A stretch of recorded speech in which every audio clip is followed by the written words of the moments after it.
Welcome to the Therapeutic Food Solutions podcast. I'm your host, Mary Mitchell. I'm an integrative nutrition health coach, therapeutic diet expert, and founder of The Road to Living Whole. There are many different diets out there. It's hard to know which one is right for you with your chronic illness and autoimmune disease. In this podcast, I'm going to share with you the foundational pieces every single therapeutic diet out there shares, and also how to use the best one for your particular diagnosis. If you've been looking for a meal planning partner, help navigating the complicated healthcare system, and want to feel better quickly, I'm your girl. Grab your kombucha and notebook. Let's dive in. Welcome back, everyone. Today I have joining me again, Dr. Heather Stone. In our last episode, we talked about the 7 pillars you need to know for autoimmune disease and putting it into remission. And today we are going to dive into a topic that we're both really passionate about, and it is blood sugar dysregulation and its impact. And you are going to be surprised at what you learn about it. And I am really excited to talk about this topic. So Dr. Stone, welcome back. Oh, thank you. This is one of my favorite topics to talk about because I think most of us deal with a blood sugar problem and we don't even know it. I remember back in like my late teens and early 20s, I definitely had blood sugar dysregulation, but I didn't know it. I just knew that every 2.5 hours, if I wasn't eating something, I was dizzy, I was angry, I couldn't function until I ate something. And I didn't even figure out that that's what I had until later on. I changed my diet and I didn't have that problem anymore. And then I was like, oh, I guess I did. So I'm sure that this is almost everybody, right? Yeah. And I think it starts when we're younger and we don't realize it, especially ladies who deal with acne, they deal with menstrual irregularities, they deal with infertility. Really, kind of the theme that is the common thread through all of that is a blood sugar issue, or what we would call dysglycemia. That means that you just have an imbalance in your blood sugar. And a lot of people would say, well, I don't have a blood sugar problem because I haven't been diagnosed with prediabetes or diabetes. Like, I don't have that issue. But the symptoms that we like prediabetes and diabetes comes very late, right? That's on the very end of the spectrum. So when we're dealing with our blood sugar, it's like on a spectrum. We have hypoglycemia all the way to the left, and then we've got diabetes all the way to the right. And there's a very fine space in there where you have normal blood sugar. And so one of the things that you would think about is, when you were younger, did you have acne? Did you have menstrual irregularities? Did you have a weight issue? So then you would kind of know, okay, I had an issue with blood sugar. The other things that we think about is like exactly what you said. Did you have symptoms when you went for a long period of time without eating? Or did you have symptoms in between your meals, like in between breakfast and lunch, if you felt fatigued or you got hangry or you got anxiety or any depression or low energy? And those symptoms are relieved by eating. Like if you feel better after you eat, you have dysglycemia. Or if after you eat, you feel tired and you feel like you need a nap and you feel like you've just been hit by a truck, that is hyperglycemia, or more of an insulin resistance pattern. But what people don't realize is what is normal. When you eat, you should feel good, but you shouldn't necessarily feel better. You shouldn't feel terrible in between the times that you're eating. You should, when you eat, it should just really just keep fueling your body so that you can get through the day optimally, and then you sleep well at night. But sleeping issues where you can't fall asleep and stay asleep, a lot of times that's also related to blood sugar or dysglycemia. Yeah. So one of the doctors I work with really got into the continuous glucose monitoring, and she was waking up at like between 2 and 3 a.m. every day. She thought it was adrenal fatigue, which it probably was also. But then what would happen between that time is her blood sugar would absolutely tank. It would get super, super low, which would wake her up. And it was really like mind blowing, like, oh, like I have blood sugar dysglycemia. And again, doctor takes really good care of herself, all this stuff, but it was still happening, probably because she would not eat all day because she was seeing patients, right? Yeah. And so, and then I also think about kids and like one of my best friend's daughter wakes up every night hungry. And Yep. I'm like, and there's a few different root causes, but I was like, you should really get her blood sugar checked, right? Yeah, we have started using a continuous glucose monitor with all of our patients as well. The patients that I work with are mostly female. They have autoimmune issues or thyroid issues. And you can pretty much bet that they have a blood sugar issue as well. Almost all of them need to lose weight. And I don't think that I've ever seen someone who had a weight issue that did not have a blood sugar problem. And Hmm. so there's so many ways that we can go here, right? So like when you're sleeping and you wake up in the middle of the night, almost always you have a blood sugar crash and then your blood sugar rises because your body has to release cortisol from the adrenal glands like you were talking about to keep your blood sugar regulated. Now, if you woke up in the middle of the night and couldn't get back to sleep and you checked your blood sugar, it may look normal or even a little slightly high, but you're not going to catch the drop because that's what actually woke you up. And by the time you woke up, you already had a cortisol surge and a blood sugar surge, and your blood sugar is up. And now you're like, okay, your body is like, okay, I can't go back to sleep now because I just had a cortisol surge. I was in that's a stress response, and it's not safe to go back to sleep. So I find that that's almost always the main reason why people wake up in the middle of the night and they can't fall back to sleep. But it isn't necessarily, you have to always ask, like, why is your blood sugar dropping at night? Could it be your diet? Yep, it could be your diet. But also, is it more of an adrenal issue where your body is having a hard time just regulating your blood sugar throughout the night? And then it has to drop. And then it's this whole up and down thing that happens throughout like every night, but it doesn't always have to happen every night. That's, I think, really helpful because sleep issues are really, really common, especially getting into, your later 30s and your 40s and 50s. I don't remember really having issues sleeping until I started having adrenal issues and cortisol issues. Yep. Before that, it was my kids, but then I was sleeping great. And then all of a sudden, I was not sleeping and I would wake up and then not be able to go back to sleep and my brain would start going. And yeah, that's really interesting. What, I would like to go revisit the menstrual issues Mm. because so many times women are getting on birth control and things like that and not addressing the root cause, which I think is really frustrating because it's actually pretty simple to address, I think. But I know that that's going to pique some ears. So I would like to kind of talk about that some more.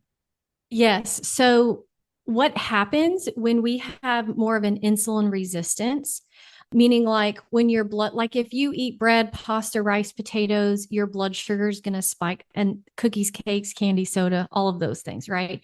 So, your blood sugar will spike, your pancreas releases insulin. It gets all the sugar into the cell until the cell can no longer take any more sugar. And then the excess sugar is stored as fat. Now, as that continues over and over and over, then you start to get insulin resistance, right? So the cells are no longer responding to insulin. Many times you'll actually have less insulin receptor sites. So you physically can't get enough sugar into the cell. And so all that excess sugar gets stored as fat. So over time, this becomes insulin resistance. And what happens in the female body is that you start to have high levels of testosterone, right? So we'll turn our estrogen into testosterone. And technically, this is called PCOS. And that stands for polycystic ovarian syndrome. This is the number one cause of infertility in America today is PCOS or insulin resistance. Now, symptoms of that will be it's difficult to lose weight. You may have acne. You're not going to be sleeping as well, and your periods will be all over the place. But usually, in traditional medicine, they don't say, hey, I think you need to fix your blood sugar. They say, let's put you on the pill so that they give you estrogen and progesterone so that they can take over the body's cycle, but take over the body's physiology and essentially regulate your cycles. And so they put you where your body's not cycling at all. They give you a straight dosage of estrogen and progesterone, and that almost mimics menopause. But then when you go on that sugar pill, then your hormones drop, and then that will stimulate a cycle. But sometimes they have women skip that sugar pill so that they just never even have a cycle whatsoever. And so your hormones aren't cycling regularly, and you're almost in a menopausal state. And then when you're ready to get pregnant, they're like, well, just get off birth control. And then we wonder why we struggle with infertility, because we've taken away the hormonal cycles. We never fix the insulin resistance in the first place, which is what causes infertility. And then we get into this whole process of, okay, now I can't get pregnant. So then we start, releasing more eggs, right? We get on all these medications to make us drop all these eggs. We start doing IVF and all of these crazy things to make our body get pregnant, when in reality, if we would just look to understand where the imbalance is and work to help balance the physiology, then the body actually has an amazing ability to heal and get pregnant when the environment is right. So I have several friends who struggled with infertility, and they have PCOS. They get on metformin, and then they're able to get pregnant. Yes. So, which is great, but again, it's still using medication. It's not really teaching what they need to do for it to be long-term, because getting pregnant is a great goal, but you also want to be healthy and you want to have energy, and you want to be able to, because having babies is stressful. I'm right in the thick of it. And it's like, I know even breastfeeding, like my cravings for carbs is insane. If I don't have enough carbs throughout the day, at night, I'm like, where's my cookies? I'm starving, and and I want carbs, right? And then I'm in my head, I'm like, okay, I'm really, really hungry and I need to eat. But then I'm like, I should have done this all day so that I'm not having these blood sugar issues, right? So that's really, really interesting. Well, I think the other thing to think about, what you said about this whole metformin thing, right? So metformin would be a better solution than just sticking someone on birth control. But in that situation, when I was talking about birth control, they weren't necessarily trying to get pregnant. That was with irregular periods. But when you're trying to get pregnant and then they say, oh, you have PCOS, here, take metformin. So when you take any kind of medication that helps you lower your blood sugar, it doesn't fix the underlying cause, right? So essentially, the way metformin works is it stops the liver from dumping sugar into your bloodstream, right? That's one of the mechanisms that your body has so that you can balance your blood sugar. For example, like if you are in the middle of the night and your blood sugar drops, well, you have your liver to kind of push sugar into the bloodstream so that you don't go hypoglycemic and go into a coma. So your liver dumps sugar into the bloodstream to help your body out. It's called gluconeogenesis. But metformin stops that from happening. All right. So now you still have the lows, you still have probably the insulin resistance. You may have liver dysfunction, you have adrenal dysfunction, your diet's probably not exactly right, like your body needs to be. And so you take metformin to get pregnant. And then all of a sudden, if you don't stay on metformin, you're probably going to get gestational diabetes as you move through this process. And then they're going to put you on insulin if metformin doesn't work. Metformin only, if I remember the studies correctly, only reduces your A1C. That's a 90-day average of your blood sugar by something like 0.8 of a point, not even like a whole point. And so essentially, it just kind of overrides the body's physiology. It doesn't fix the underlying issues. And when you have that issue early on, your chances of actually developing diabetes are really high unless you figure out the root cause and start addressing it from that level. So yes, she did what she needed to do to get pregnant, but we have to really be thinking getting pregnant is so stressful on the body. And if you already had trouble managing and handling stress, and if the adrenal glands were not functioning optimally, it's going to put a lot of stress on the body. And then after you have the baby, then you're going to start to deal with other complications like postpartum and all of this stuff, because your body was not in the optimal condition to actually have a human. And you're right, breastfeeding, it is astounding how much calories that you need to maintain the energy that it takes to breastfeed. It is pretty amazing how much you have to eat consistently throughout the day and really bump up protein intake, or you are going to crave, whatever you can to get instant calories, instant energy, so that you can keep up with that little baby's needs too. Yeah.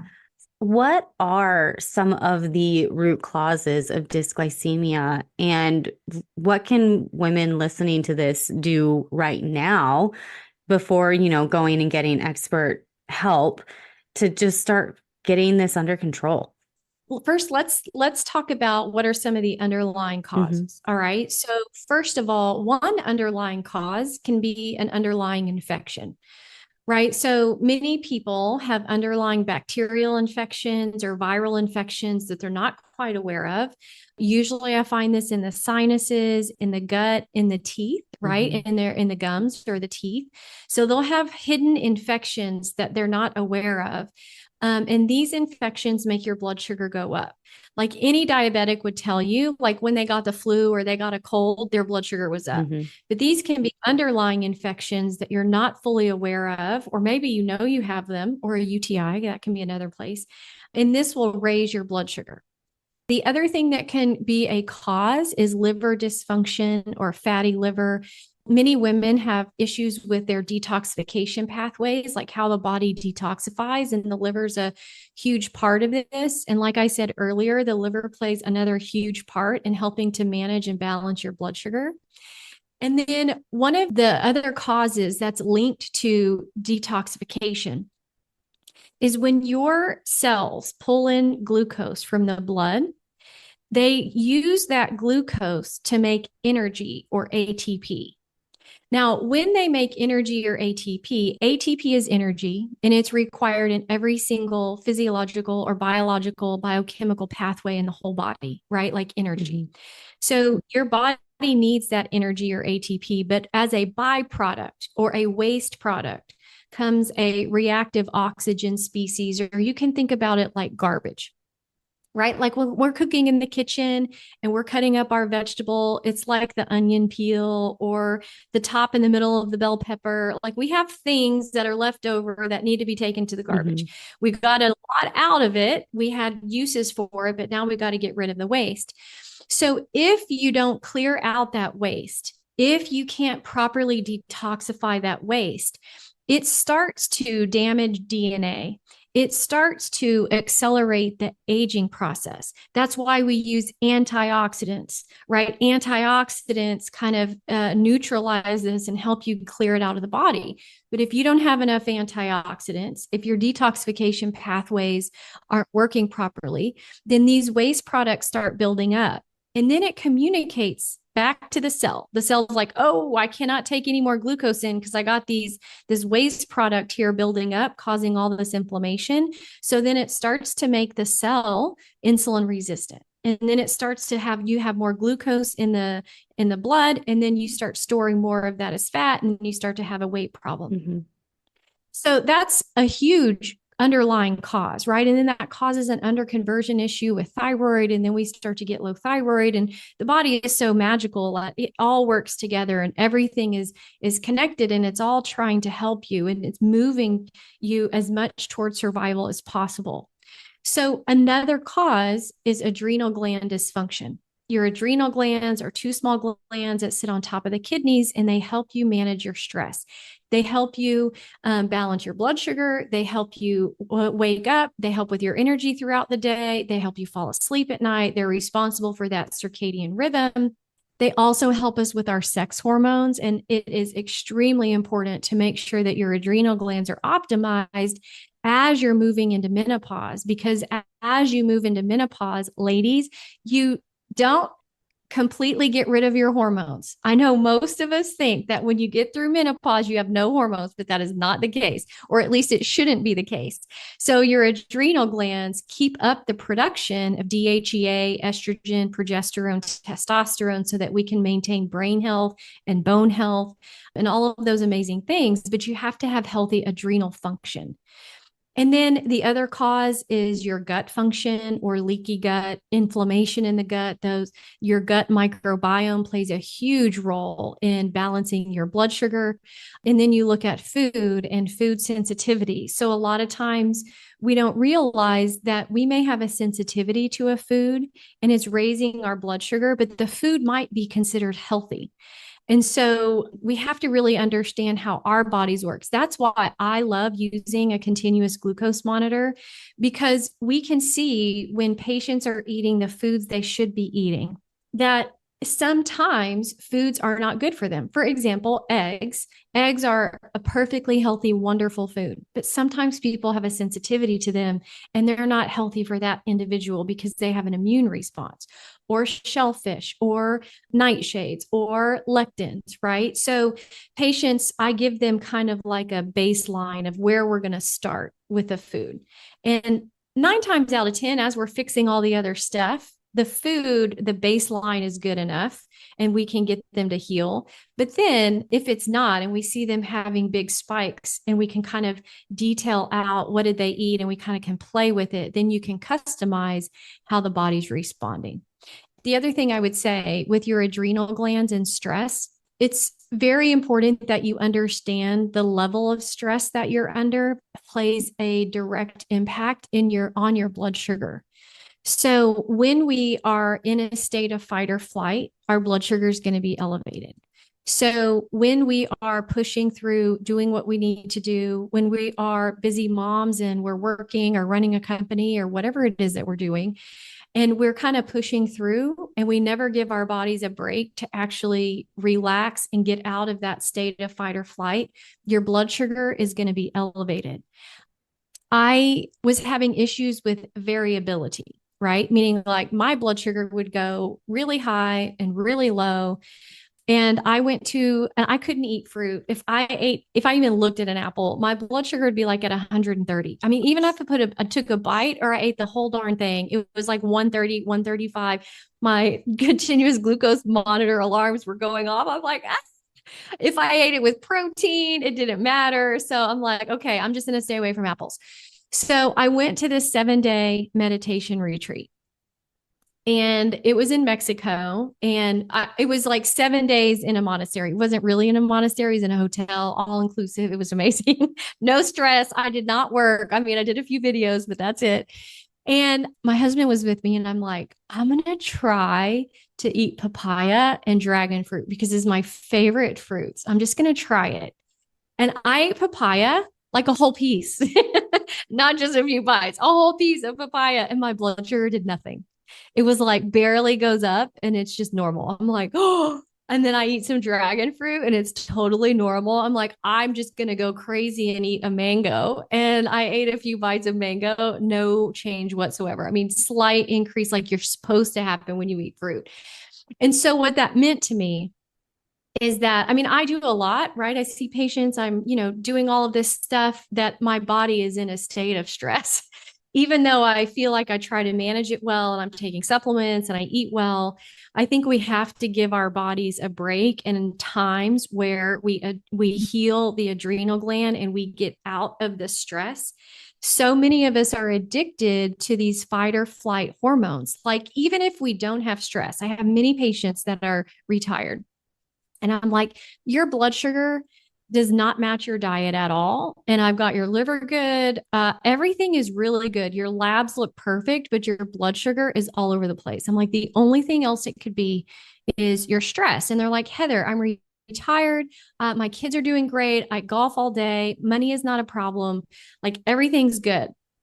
I'm like, what are those thoughts that are going on in your head? Do you worry about what has happened in the past, or do you worry about what's going to happen in the future? And then they're like, well, of course. Do you remember COVID? That was so traumatic. And they're still really stressed out about all the things that happened in COVID. And is it going to happen again?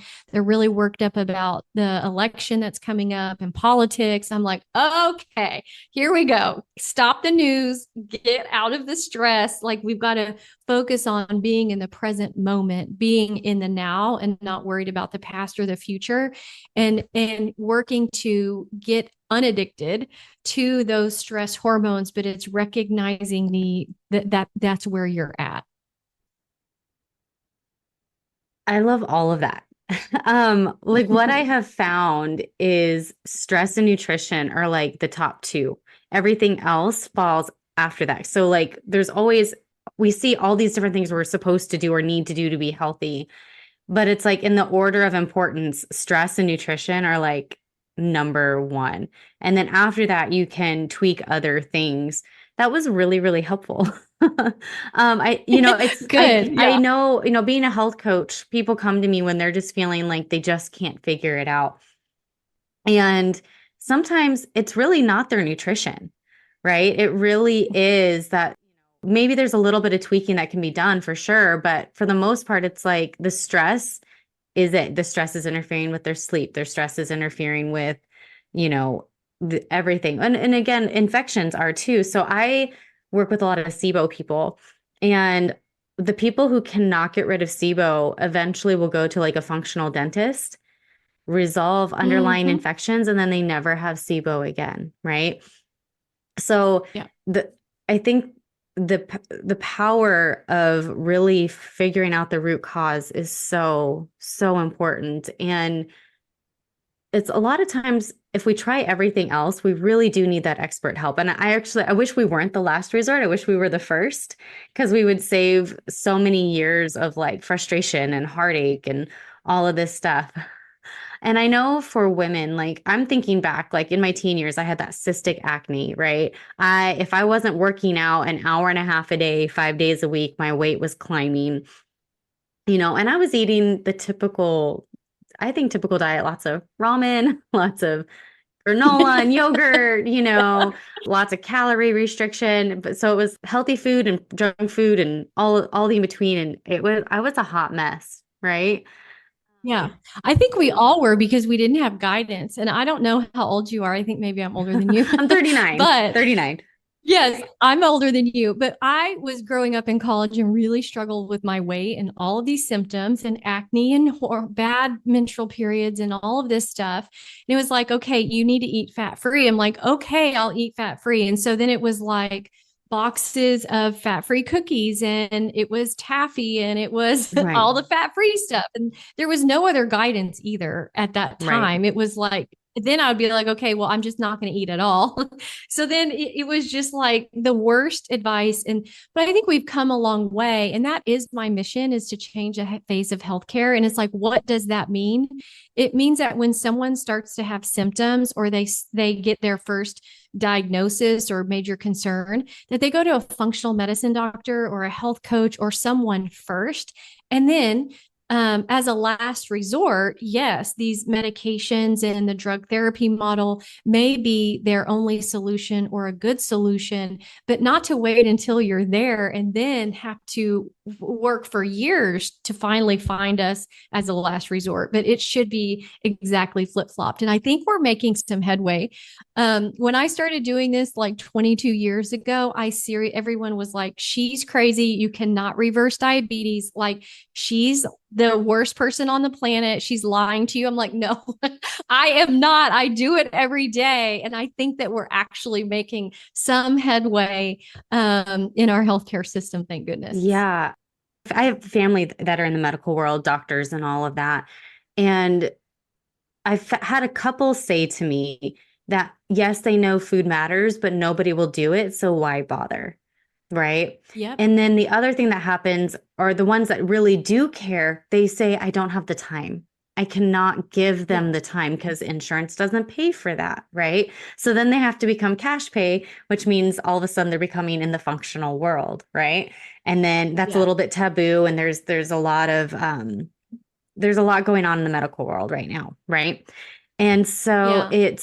it's interesting that yes, pharmaceuticals definitely have a place, but they still won't ever be able to do what diet and lifestyle can do. Sometimes you do need them. If you have a dental infection, you're going to need to take care of that. You might need Yeah. antibiotics. There's other options also. Oh, if you have strep, please get it taken care of, right? But it's like even then, when I had shingles, I got on antivirals because that was really, really painful, but I was super honed in on my nutrition. There was no sugar, there was lots of bone broth, lots of protein, lots of rest. And then I used a very integrative approach. I did topical CBD and I did vitamin C and, GSE and like all of that stuff, right? And it's like people forget that you can do an integrated approach and that medication doesn't always fix the root cause, right? It can treat Well, acute. medication doesn't ever fix the root cause, ever. Right. I think that the last cure that there ever was with the discovery or invention of penicillin. So it doesn't ever, even if you're using an antibiotic, it doesn't really it doesn't cure or treat the root cause, because then you're like, okay, well, why did you have a bacterial infection? Is your microbiome not balanced? Is your immune system not optimal? Like, where did that come from and why? So it gets rid of the acute issue, but it doesn't address the root cause ever, because you're always overriding the body's physiology. Whether you drug it out, burn it out, or cut it out, that's the solution.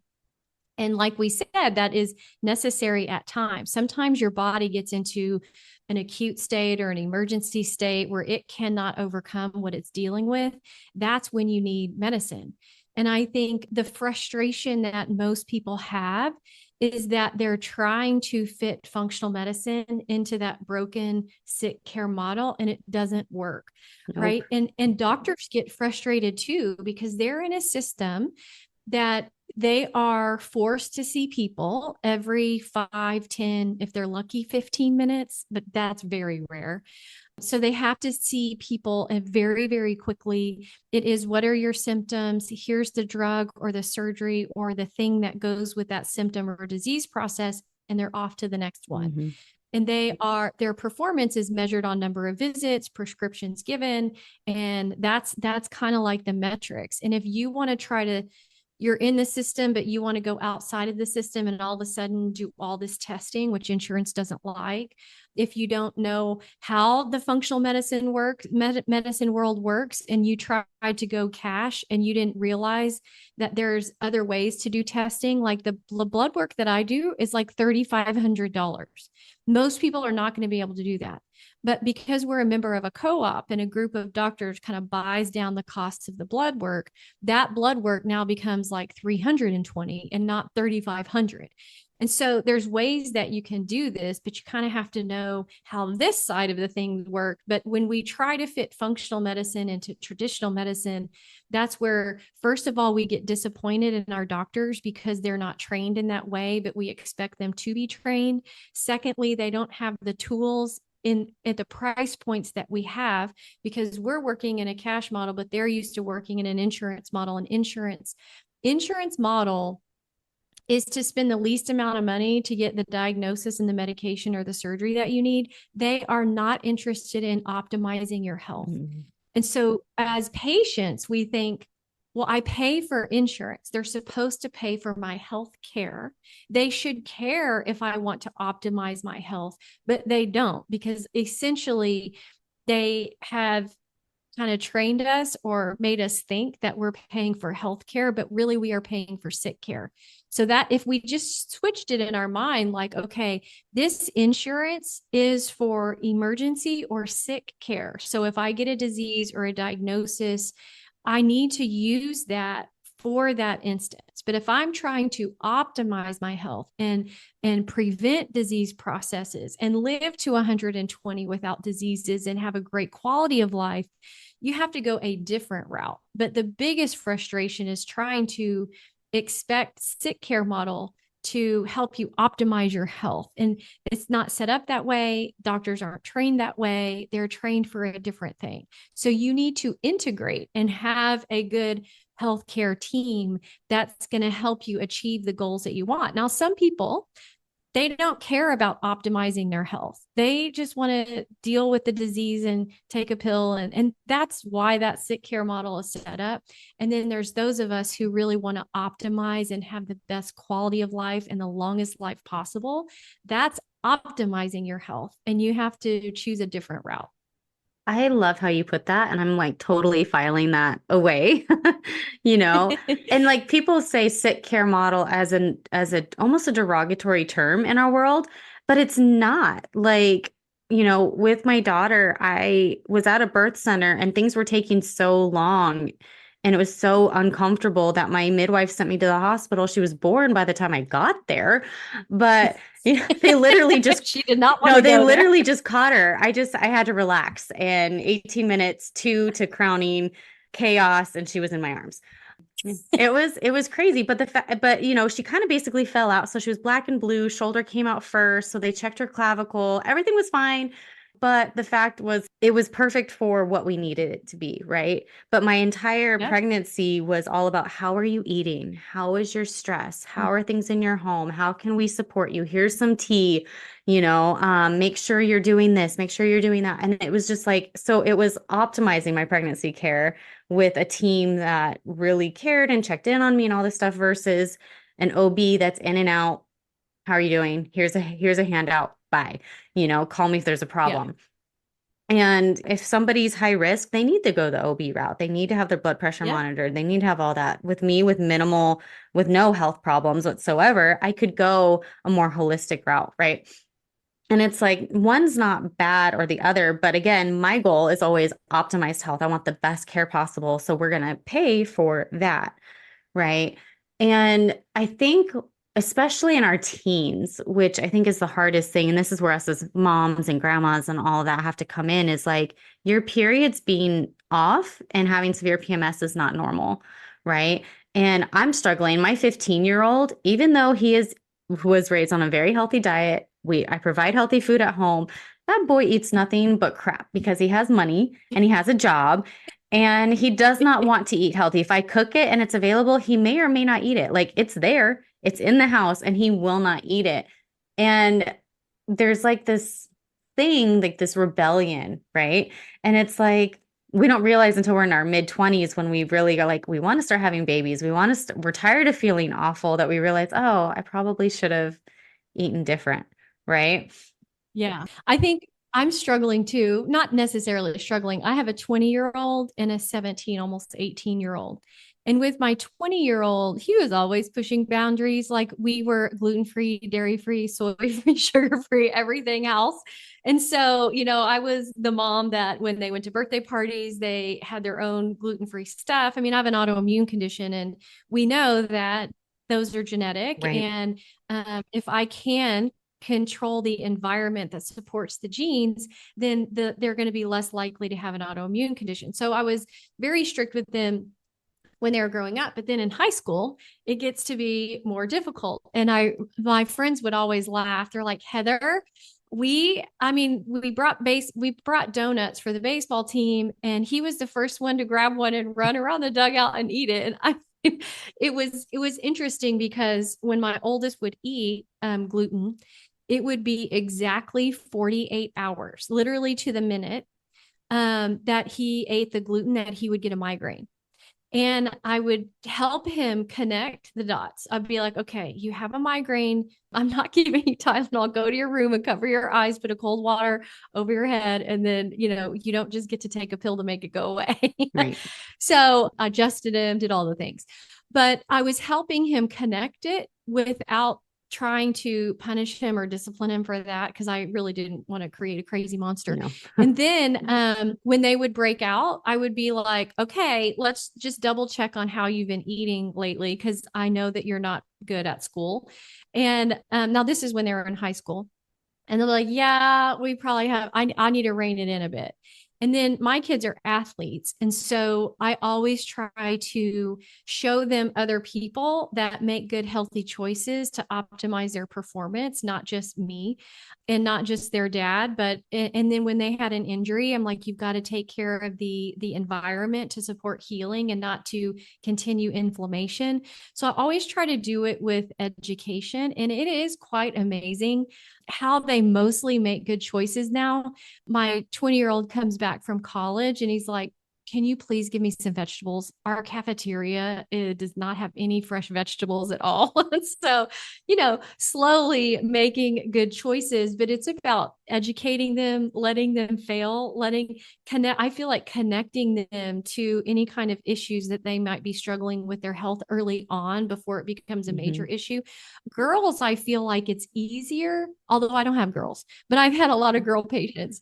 But I feel like their menstrual cycles are so sensitive to the way that they eat that whenever they have major PMS, then if you can show them how their diet is impacting the way that they feel, and if they're really good for, I mean, the body's amazing. It heals pretty quickly. So if you get them to stick with protein, lots of veggies, a little bit of fruit, good healthy fats, if you have them stick with that for like 60 days, it's almost enough to kind of get them back on track and reduce symptoms. And then they're going to fall off. And then they see the cycle go, PMS come back, acne come back. They're like, oh.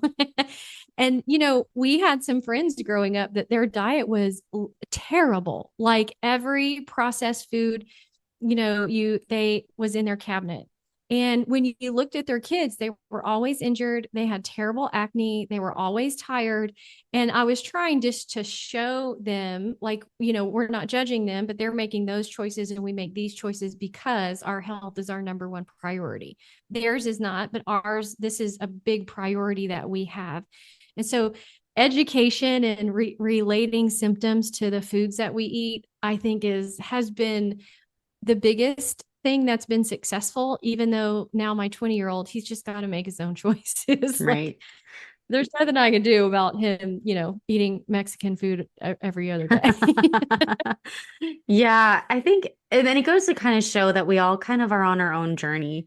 I think as, health conscious parents, seeing our kids kind of go off the deep end is really difficult. I do think with women, because we kind of have that, I would almost like say like alarm system with our menstrual Mhm. cycle, and it does make it easier. My female patients are always Yeah. much easier than my male ones. I don't work with a lot of guys, and I don't know why, but I think I'm just like a no BS type person. But we do have that. Well, I think women are always a little bit more conscious about their health. And I think that's why I love working with women, is because we have the biggest circle of influence. Because as women, we influence our children, we do the cooking mostly, and then we're going to influence how our husbands eat because we're changing what they're eating by how we're cooking. So we have the biggest circle of influence. And as a female, it is our job genetically to make sure that we are healthy and everybody else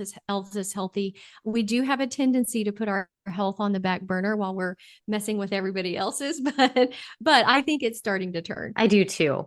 I think we're coming to this point where like pushing ourselves so hard all the time is just failing us, and we realize like we Mhm. got to come back to this like slower pace, and you have to fill up others from an overflowing cup instead of emptying ourselves, right?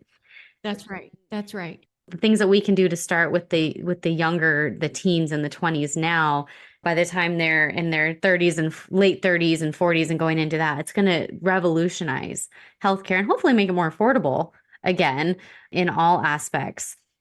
So Yeah. going back to blood sugar, what are some things that people can do right now? Like maybe three things that they can do right now to start figuring out their blood sugar and hopefully helps get it under control, since we know almost everybody has some sort of dysregulation. Yeah. I think, first of all, seeing a functional medicine practitioner and getting testing done is probably the most important thing that you can do so that you can figure out what is the root cause. Well, you can figure out, do you have a blood sugar problem? And then what is the cause of the blood sugar issue? Um, but other than that, it doesn't even matter. We all have to support our blood sugar. We can't say, I don't have a blood sugar problem. I don't need to worry about my blood sugar. It's, what do I need to do to optimize my blood sugar now so that I don't get a blood sugar problem? So, and we have to realize that dysglycemia, or a dysregulation of your blood sugar, is at the heart of every single chronic degenerative disease that we have. And so the things that you could do just in general, like everybody should be doing to stabilize their blood sugar, is to mostly eat animal protein, vegetables, like 2 to 3 times more vegetables than your protein, with the exception of white potatoes. And then you should have a little bit of fruit and good healthy fats, right? Nuts and seeds, avocados, good healthy cooking oils. That's kind of like the foundation of where we should all start with our food, right? No grains, no bread, pasta, rice, potatoes. If you in your head, you're like, I wonder if I can eat this. I wonder if I can eat that. Just think to yourself, is it a protein, animal protein? Is it a vegetable? Is it a fruit? Is it maybe considered a good healthy fat? So if it's not in any of those categories, really you should minimize or not eat those at all, especially if you have a blood sugar problem, you have symptoms around your eating, or if you have a weight issue, you should really start there. The next thing is to do a check-in on your stress levels, right? So are you stressed? Do you have anxiety? Do you have depression? Do you feel like you are dragging yourself around? Do you have fatigue? Do you not sleep well at night? If you, any of those things, you have stress issues. And so you have to find things and ways to reduce your stress. A lot of people, when we start talking about stress, they're going to be like, well, I can't get rid of my stress, and they're going to turn us off. And so it's not about getting rid of your stress, right? Like I get it if you're a caretaker or you have a stressful job or you have 10 kids or 2 kids.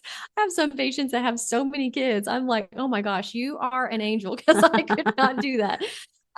So they have lots of kids or a stressful job, or maybe they're in bad relationships. So you can do a check. If it's a bad relationship, how do you start getting rid of those and make your circle of friends smaller so that you're not in that bad relationship? Do you need to go outside, be in nature? Gardening is a really good thing for me. I also like to walk outside. I notice like at lunchtime, I'm like, oh my gosh, I sit in front of this computer with a light and all day long. And so I have to get up and get outside, get some sunlight. I do gardening. I have loads of animals. So we just go talk to my animals.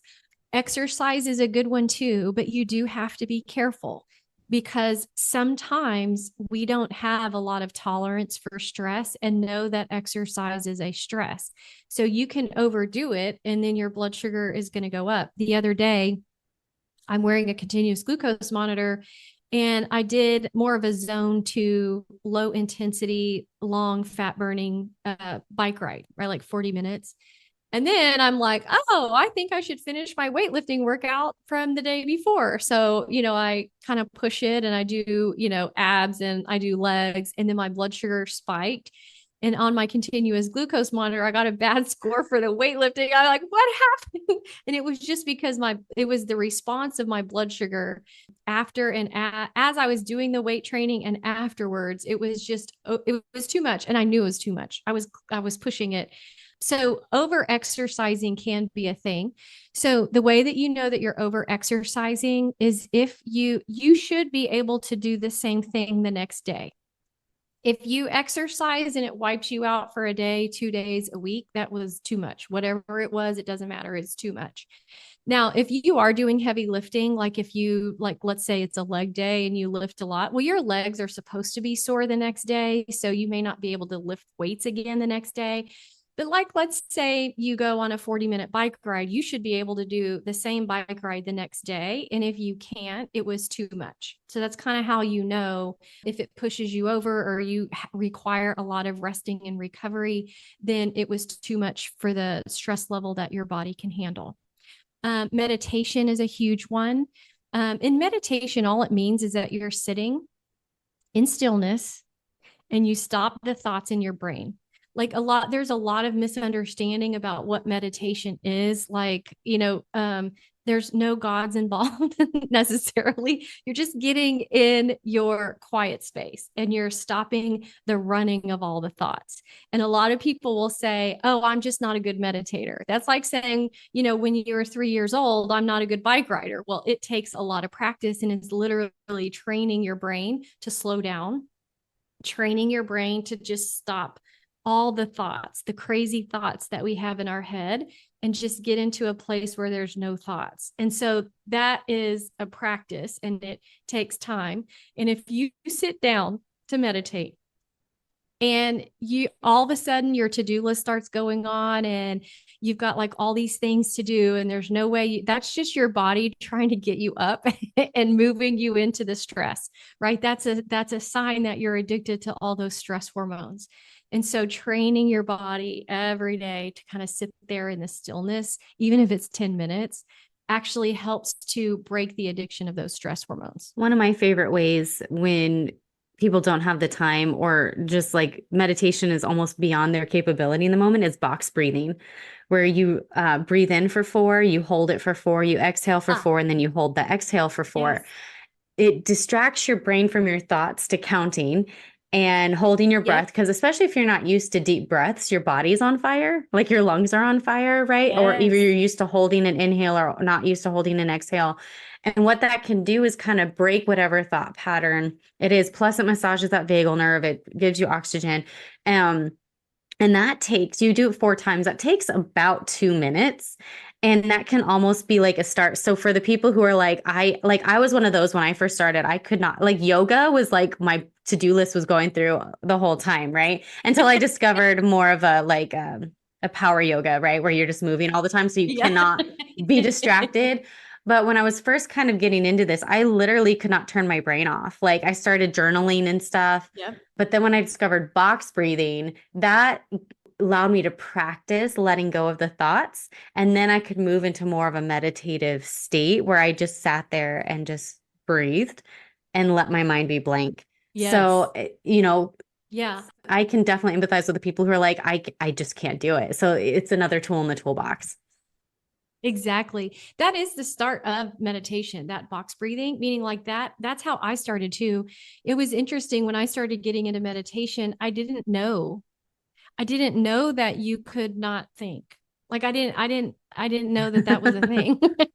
Like I didn't know that you were even supposed to do that or like it was a thing or I'm like, oh, like once I realized how to actually get into the space where there's no thoughts, I'm like, holy cow, I've been thinking like nonstop for 40 years. I did not know that this is what it was. And so, like breathing in and out, even counting, like you said, the counting stops the thoughts because you're really just focused on the in and the out. And so that's an amazing way. I use a tool called Heart Math. I don't know if Mm-hmm. you've seen that. So we use heart math in our practice as well. And this helps you get some feedback. It's almost like a biofeedback kind of tool where you can see if your brain and your heart are in coherence. And I'm kind of competitive. So it gives you like green around if you're good, like a whole circle of green. But as soon as your mind goes and you start thinking a thought that brings you out of coherence, it'll be like red. And I'm like, oh, I got to sit here and go all the way around green again. So then I get like 3 red ones in a row, and I'm like, oh, okay, I've got to do this again. So it does help you get into the spirit of it. It's kind of it's fun and it's helped people, especially when they are very beginning. Awesome. Thank you so much for joining me again and for sharing your expertise. It was such a different approach to blood sugar regulation than I think a lot of people are used to. Like they're going to like see, oh, we're going to talk blood sugar. This is great. I have problems with it. And then it's going to be completely different from what they expected, but it's exactly what you need to know. Like it's not the conventional stuff that you hear is a very small piece of the puzzle. And Yeah. fortunately, there's a lot within our control. And I think that that's the most exciting part is like it's not this thing that you have no control over. Like there's so much within your control and you really don't have to go that extreme. I mean, it might sound Right. extreme, animal protein, 2 to 3 times more vegetables than animal protein. I don't eat vegetables, healthy fats, maybe some Yeah. fruit. And that can sound extreme. I think I've been in this world for so long. I'm like, that's great, right? But when you're thinking Mhm. like, okay, I'm not going to have bread more than like maybe 1 time a week when I go out for a burger with friends. I'm not going to have pasta every day. I'm not going to have rice. I'm not going to have those crackers. That's really daunting because it's a huge undertaking. But just saying like, focusing on protein and veggies, like if we can do that and then kind of grow from there, it's amazing how you don't miss those foods. It is when you start to change. If people never believe me when I first take them as patients. I'm like, your taste buds are going to change. The way that you eat today, you're going to be appalled at it in 6 months from now. And they're going to be, they always are like, Dr. Heather, okay, whatever. And so then at the end of 6 months, they're like, okay, you were right. You would not believe what I eat now is completely different. And I don't even like the way that stuff tastes. But back to what you were saying, it seems overwhelming or daunting. And this is what I tell people is that they just need to start with 2%. So if you could do 2% today, right? Just one thing, make a great choice today. And then you add 2% tomorrow and 2% the next day and 2% the next day. Who knows, by the end of the year, you're like 100% there. But if you said, oh my gosh, that's too daunting, if you're like an all or nothing person, which most of us are, women tend to be that way, all or nothing, then you will stop right here and you will not implement anything because you don't feel like you could do it all. But it's okay if you can't do it all. If you just choose 2% today, 2% tomorrow, you will be in a completely different place this time next year. But if you say all or nothing, you're going to be in the same or worse place next year as you are today. As a coach, what I see is people are perfect. They're, doing what they think they're supposed to be doing for about 2 to 3 weeks. And in that time, and about the 3 week mark, life happens. There's some road bump that comes along and it quote unquote derails them. And then they just cannot get back on because they're in that all or nothing mindset. So I'm the same way. Like, let's Yep. just do a little bit. Like when I meet with someone and they have a long way to go, I'm like, let's just get you to 100 grams of protein a day. Like, let's just do that for 2 weeks. And then I want you to add vegetables with dinner. After 2 weeks, Yeah. let's just add vegetables. What vegetables do you like? You only like carrots. Cool. Have a handful of carrots, right? One of my favorite clients was a gentleman who has autism, and he was dealing with chronic migraines that were behind his eyes, and he was debilitated 4 days a week. And when he met with me, he was pretty resistant. And I was like, just do a green smoothie for breakfast and have veggies before you have your corn dogs and your Taco Bell. And the next month I saw him and he was like, I love my smoothies. Now in that time, he asked his mom to make him dinner because he didn't feel good after Taco Bell anymore. And just 3 months later, he was like, I cannot believe I used to eat all that fast food. I've only had one migraine and I've lost 15 pounds and I wasn't even trying. And he's like, all that stuff that I really just had to eat doesn't taste good anymore. Right. And he, this patient had a really uphill battle.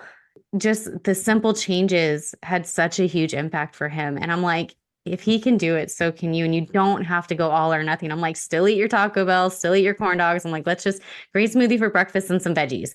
And that was like the start that completely transformed his life. Yeah, I think the biggest lesson there is that you have to understand that your health is a journey. It's not a 30-day challenge. It's not a 60-day challenge or a 90-day challenge. It is a journey that ends when you're in the ground, when you take your last breath. That's when the journey ends. So, our mindset has to change because that's when people do that for 3 weeks and then life happens. It's like, you have to really figure out, there's going to be ups and downs. A lot of my patients too will think that health just happens like in a straight line. Okay, they started with Dr. Heather and now everything's going to be great from here on out. And I'm like, your body goes through ups and downs. There's stressors that you encounter that sometimes we don't have control over, but it's what you do in the valleys that gets you to the peaks. And we all see a lot of people at the peaks where they're like, I lost all this weight. I feel amazing. That's where you see all the testimonials. But what you didn't see is the valleys. The valleys are where what really makes the peaks the sweetest. And it's what actually gets you to the peak. But most of the time people quit in a valley when right around the corner was their biggest success or their biggest achievement.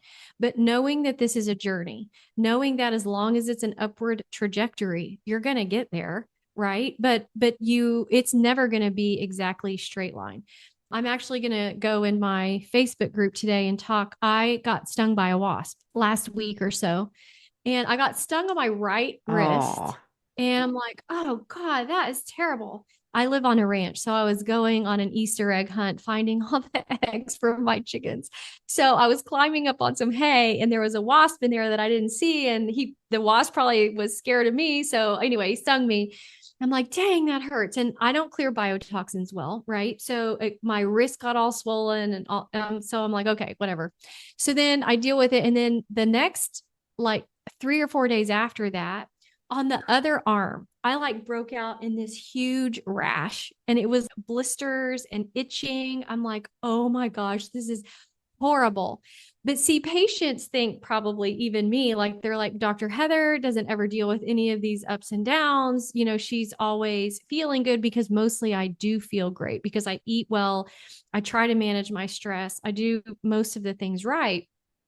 But it was just enough to tip the scale where it was like, oh, that biotoxin, along with, I had been traveling a lot. I had been in hotel rooms, probably with mold. And anyway, there's stress of traveling, and you're sometimes in food that you can't control, or you don't know what, you're being exposed to, even though you make good choices. So it was a tipping point. And so never once did I think that my body wasn't going to heal. Never once did I think that I wasn't on the right path, or that what I was doing wasn't working. And I think that's a big thing on this journey, is to always remember that everyone has valleys, but you've always got to know that your body was born to heal. And sometimes that just the scale tips, right? Where you know that you've had too much stress and you just have to recount. Okay, take an inventory of the stress in your life and what's been going on, and what can you do now, and what can you do better to help put your body back into balance. I love that. That is such great advice. So I think that's it. I don't think I think that's a great place to end. I don't think there's anything we can add. Is there anything you think we can add? No, I think that we've kind of really gone through blood sugar and even health, and a different perspective of how we should view our health. So I think that that's good. Awesome. So if people want to reach out to you to be their practitioner, where would they find you? First, they would start on Facebook. I have a group called Happy, Healthy, and Lean. And that's really starting the journey there. I do pretty much a master class every month of all different topics. That's where they would start. And then that's where we have opportunities to do testing and then become a patient when we open the schedule. Awesome. Thank you so much, Dr. Stone. It's so good to have you back. Yes, thanks for having me. It's always a pleasure. Thank you so much for hanging out with me today. If you found this episode helpful, would you do me a favor and help others find it by leaving a review, sharing a screenshot on social media, or sharing the link with a friend? By you sharing what you've learned, others are able to find this podcast and join our community. Be sure to check out my website, www.roadtolivingwhole.com, for over 160 delicious recipes, a variety of meal plans, and a blog packed full of even more healthy living tips.